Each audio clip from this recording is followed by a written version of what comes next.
We're so done with new year, new you. This year, it's more you on Bumble. More of you shamelessly sending playlists, especially that one filled with show tunes. More of you finding Geminis because you know you always like them. More of you dating with intention because you know what you want. And you know what? We love that for you. Someone else will too. Be more you this year and find them on Bumble. Your data is like gold to hackers, and they'll sell it to the highest bidder. Are you protected? McAfee helps shield you, blocking suspicious texts, malicious emails, and fraudulent websites. McAfee Secure VPN lets you browse safely, and its AI-powered text scam detector spots threats instantly. You'll also get up to $2 million of award-winning antivirus and identity theft protection, all for just $39.99 for your first year. Visit McAfee.com. Cancel anytime. Terms apply. This is Optimal Work Daily. How to Steal and Get Rich by James Altucher of jamesaltucher.com. My 8-year-old daughter is crying right now. She's trying to draw manga-style comic book figures. The eyes look stupid, she says, and the arms look flimsy. My oldest tries to calm her down. Molly, I'm 3 years older than you. That's why my characters look so good, she says. But somehow that doesn't work, and it doesn't help when my oldest says, Molly, guess what? I finished drawing on the whole pad. Aren't these pretty? I tell my youngest, Molly, look on the internet and see how other artists do their eyes and arms. I bet there are some manga artists who even have videos on how to do it. She says, but that's copying. I don't want to copy. I refuse. So I tell her my favorite quote from Picasso. Good artists copy, great artists steal. And my oldest says, that would mean he stole. And I tell her that's right, but still my youngest refuses to listen. She says, I don't want to copy. I want to do something completely original. But that's impossible. Just about every idea worked on now is a result of the following recursive formula.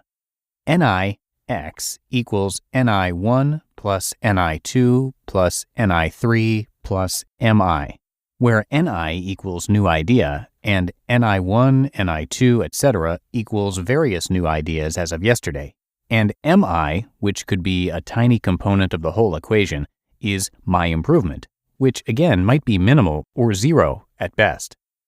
Examples. Telescope. Galileo stole the telescope. He took the original invention by Hans Lippershey, made it a bit longer and more powerful, and gets full credit 400 years later for the invention. Telephone. Who invented the telephone? Well, Alexander Graham Bell, of course, but only after he looked at the failed patent Antonio Meucci filed in 1874. Meucci was too poor to send in the $10 patent charge, so patent denied. Enter Bell. Relativity. Einstein stole part of the theory of relativity from Poincaré. Poincaré published countless papers on relativity that Einstein had studied before his own first book on relativity. Einstein cited hundreds of sources, but didn't mention Poincaré once. Do the research, but there are several instances of direct plagiarism in his initial book on relativity. Search. Google. Not quite a steal in the sense of these others, but the entire concept of a search engine was dead and over by the time Google hit the scene. My little story on this? A company called Oingo came calling one of my partners one day in 2000 or 2001. I forget which year. That's how little impact it made on me. They were working on some algorithm for matching ads with web pages on search engines or something like that, and they needed funding badly. We almost could have named our price. I said, because I was the resident genius, no way, isn't the entire search engine business dead? Well, somehow they survived, changed their name to Applied Semantics, and were bought by a tiny search engine company with no revenues called Google. The Oingo algorithm became AdSense, which accounts for 99% of Google's revenues. The Applied Semantics deal would have been worth about $1 to $2 billion by now. Suffice to say, Google built on the backs of everyone from Lycos to Oingo to Alta Vista, etc. Superman. Captain Marvel, which was first put out by Fawcett Comics in 1940, was of course a direct ripoff of Superman and yet became very successful. And Superman himself may have been a plagiarism of sorts too.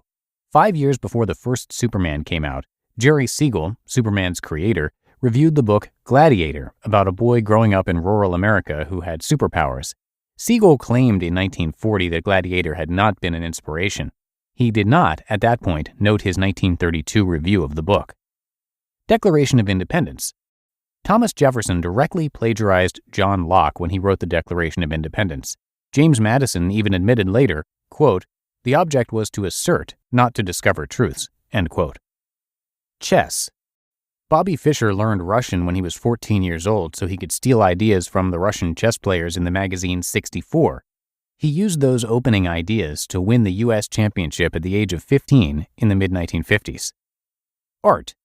Roy Lichtenstein directly stole from the cartoon strip True Romance to repackage and then resell for what would now be millions.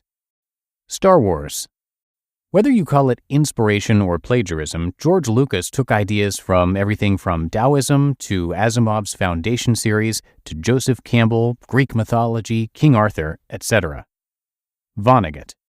Kurt Vonnegut said he, quote, cheerfully ripped off the plot of Brave New World for his novel Player Piano, and Aldous Huxley, in turn, stole it from Eugene Zematian's We.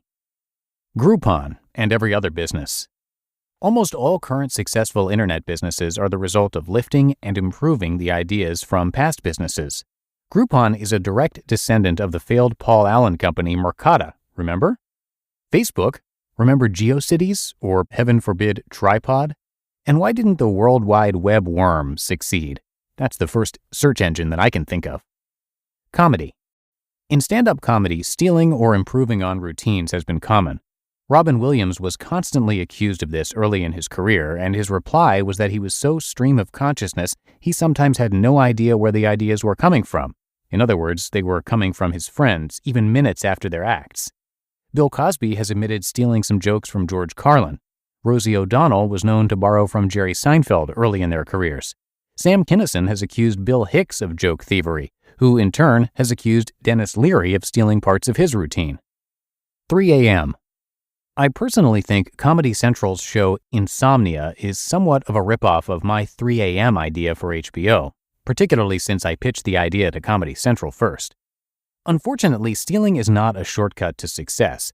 Stealing is the only path to success. How do you steal? Try this. 1. Pick a field you are passionate about, whether it's blogging, romance novel writing, comedy, internet entrepreneurship, art, cooking, cancer research, whatever. 2. Read everything you can about the field. Here's what you have to read minimally. At least the history of that field from 1800 on. Try to read at least 10 different sources on the history. All of the latest blogs in the field. Try to have 100 different sources here. And all the basic techniques that current leading experts in the field use. Read all of their biographies or autobiographies. 3. Pick your 5 favorite sources in the field. For instance, if I wanted to write a novel, I'd pick my 5 favorite novelists. If I wanted to start a business in local internet, I'd pick my 5 favorite local internet companies. If I wanted to blog, I'd pick my 5 favorite bloggers.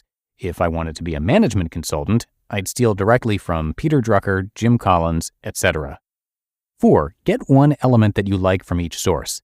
What element do you think stands out that makes them a success? 5. Add your own improvement, or not. You can even start out with a direct copy and throw in your twist at the end. And 6. Ignore all the haters. The more people hate you, the more money you will make. Trust me on that. I'm hoping Molly grows up and learns how to be just as good a thief as her dad. You just listened to the post titled How to Steal and Get Rich by James Altucher of jamesaltucher.com. Eczema isn't always obvious, but it's real. And so is the relief from Ebglyss. After an initial dosing phase of 16 weeks, about 4 in 10 people taking Ebglyss achieved itch relief and clear or almost clear skin. And most of those people maintain skin that's still more clear at 1 year with monthly dosing. Ebglyss, lebrikizumab LBKZ, a 250 milligram per 2 milliliter injection, is a prescription medicine used to treat adults and children 12 years of age and older who weigh at least 88 pounds or 40 kilograms with moderate to severe eczema, also called atopic dermatitis, that is not well controlled with prescription therapies used on the skin or topicals, or who cannot use topical therapies. Ebglyss can be used with or without topical corticosteroids. Don't use if you're allergic to Ebglyss. Allergic reactions can occur that can be severe. Eye problems can occur. Tell your doctor if you have new or worsening eye problems. You should not receive a live vaccine when treated with Ebglyss. Before starting Ebglyss, tell your doctor if you have a parasitic infection. Searching for real relief? Ask your doctor about Ebglyss and visit ebglyss.lilly.com or call 1-800-LILY-RX or 1-800-545-5979. Imagine what's possible when learning doesn't get in the way of life. At Capella University, our game-changing FlexPath learning format lets you set your own deadlines so you can learn at a time and pace that works for you. It's an education you can tailor to your schedule. That means you don't have to put your life on hold to pursue your professional goals. Instead, enjoy learning your way and earn your degree without missing a beat. A different future is closer than you think with Capella University. Learn more at capella.edu. And thank you to James for letting us share his work. A little bit more about him. He's an entrepreneur, writer, investor, trader, and podcaster. You could definitely call him a jack of all trades, which I guess many entrepreneurs are, and maybe you can relate. And on his podcast, he has interviews with a bunch of talented people from many different backgrounds. That podcast is called The James Altucher Show, and it's always in the top charts of the business category of Apple Podcasts for good reason. He's also written a bunch of books, and you can find all of them at jamesaltucher.com. Some additional fun facts about him: he's a national chess master as well as a seed investor in Buddy Media, which later sold to Salesforce.com for $745 million. And if that's not enough, he's also co-owner of Stand Up New York, where he occasionally performs stand-up comedy. So again, a really wide range of skills and life experience from James, and you can learn more by coming to jamesaltucher.com. But that should do it for today here on the podcast. Hope you're having a great week, and thanks as always for being a subscriber to the show and for sharing it with others if you get a sec. So have a great rest of your day, and I'll see you right back here tomorrow where your optimal life awaits.